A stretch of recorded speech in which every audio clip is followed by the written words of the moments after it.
In April, the average household food basket went up by 159 rand. According to the Household Affordability Index, there was a month-on-month increase, with April being the highest since last year, September. Well, for more on this study, I'm joined now by the CEO of National Debt Advisors, Sebastien Alexanderson. Sebastien, good afternoon. Welcome to the Midday View on eNCA. Yeah, the cost of living seems to go up, and consumers are really struggling. I mean, if an average food basket is up by 159 rand, that just tells you how tough, or the battle that many households are facing today. I mean, thank you for having me, guys. Always a pleasure to be here. And absolutely, the consumers out there are struggling.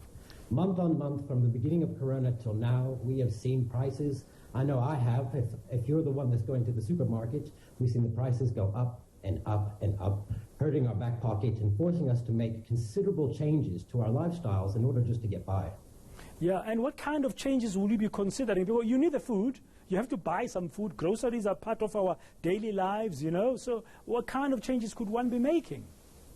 Well, you know, our favorite vices, fast food and alcohol. Nearly 90% of the consumers who have been affected financially have cut back on things like fast food and alcohol. So those things that we used to be able to take as leisure, you know, in order to get together with our friends and family, or just have a little McDonald's on the side, we're cutting back. We're making lifestyle choices now, and we're going to have to make even more harder choices soon, especially when it comes down to our finances. Yeah, I mean, an index, I guess, is a collection of data that then tells us what is happening. Should we be anticipating, knowing what we know today, financially, that the cost of living is not going to reduce? It's going to keep on going up and up, as the whole world, in fact, is trying to recalibrate itself, reframe its lifestyle because of the coronavirus pandemic. 100%. I think everywhere globally, businesses are being forced to adjust their prices in order to be able to accommodate the safety of their workers. That then in turn impacts the price of the goods as it arrives on our shores and then into our stores. So I think we could be comfortable in saying that we're going to struggle for a little while. We're going to have to make personal changes, lifestyle choice changes, in order to meet our monthly ends. I mean, 90% of us are worried about paying our household bills and our utilities at the end of the month. So we're in for a hard time. It will get better, you know. It's going to take time, but you know, people are going to have to adjust, and they're going to have to adjust fast.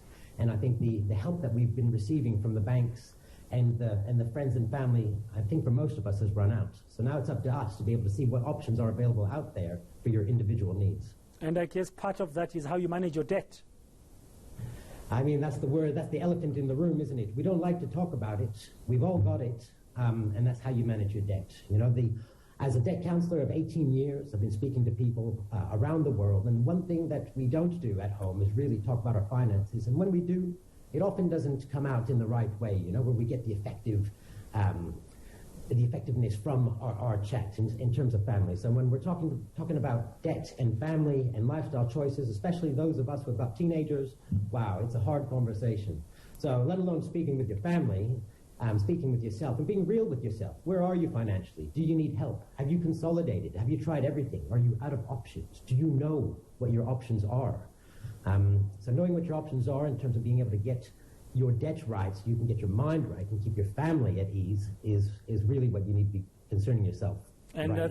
And I think one thing that would be very bad, but you can correct me if I'm wrong, is to use debt to buy food. Listen, you know, it's if you're unfortunately in a position where, well, fortunately, if you've got money left over on some of your credit cards or your overdraft, and you're forced into a position to be able to borrow that money to pay for that food, you know, we've got to eat. But if you're trying to get out of debt and you see your debts getting higher and higher, and you're using your credit cards to pay for your store cards, or just trying to stay on top of that debt spiral, you need to know that there are other ways to consolidate your debt than by borrowing your way out of debt.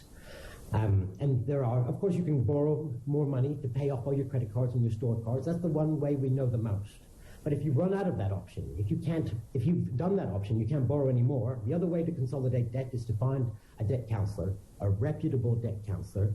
Choose your debt counselor like you would choose your mechanic, right? Take your time, look at the feedback online, make sure you choose the right one, because that's important. And then you could talk to your debt counselor about to see whether you qualify in order to help you lower those debt payments into something more affordable through a trust account and something you can see month on month.